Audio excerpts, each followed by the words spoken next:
जब भतीजा या भतीजी पैदा होते हैं ना, तो हॉस्पिटल में जो सबसे पहले मौजूद होती है ना, वो एक फुप्पो ही होती है, जिसे बड़ी खुशी होती है अपने भाई की औलाद पैदा होने की। वो लोगों को खुशी खुशी झूम झूम कर बताती है कि मेरा भतीजा पैदा हुआ, मेरी भतीजी पैदा हुई, गोद में लेने के लिए मचल रही होती है कि सबसे पहले उसकी गोद में आ जाए।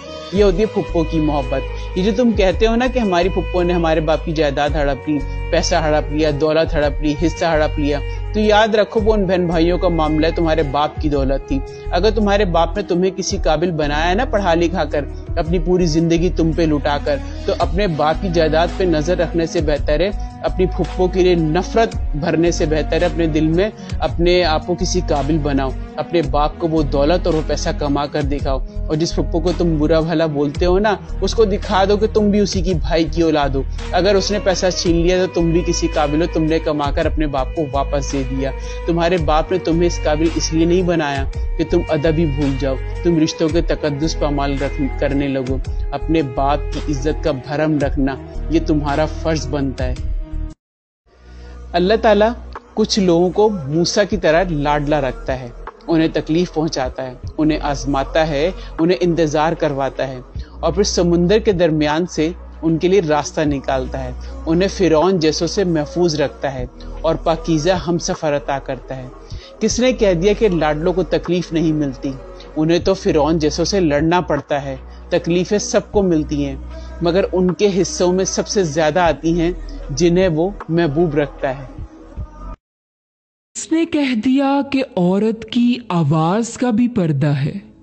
कुरान की आयत तो बिल्कुल वाज़ेह है।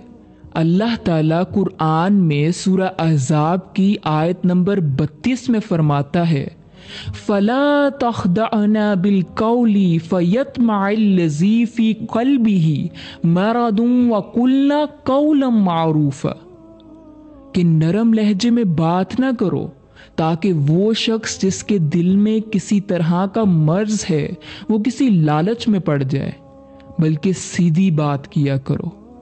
तो इस आयत से वाज़ेह है कि अल्लाह ने औरत से ये नहीं कहा कि तुमने नामहरम के सामने जुबान ही नहीं खोलनी, मना नहीं किया बात करने से, बल्कि बताया है कि जब ज़रूरत के तहत बात करनी पड़े तो तुम्हारा अंदाज दो टोक बात करने वाला होना चाहिए, ना कि फ्लर्ट करने वाला।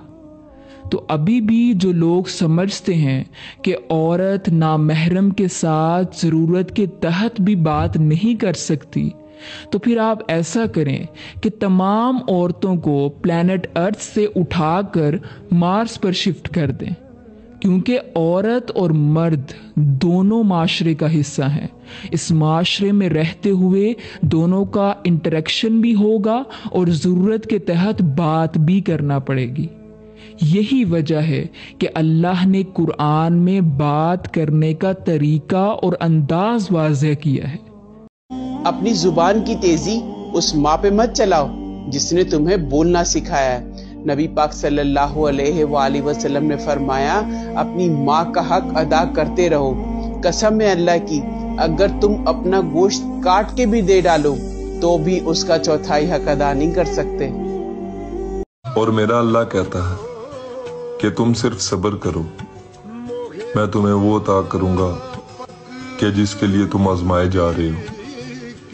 बेशक जो मैं करता हूँ वो तुम्हारे लिए बेहतर होता है। मैं पीछे बुराई करना, पेट पीछे वार करना, चुगलखोरी करना, ऐब तलाश करना, ऐब जोई करना, किसी के राज तलाश करना और उन राजों को दूसरों पर अया करना, तुम ये सब करने के बाद भूल जाते हो कि वो जो ऊपर बैठा है ना, वो तुम्हारे सारे तमाशे देख रहा है।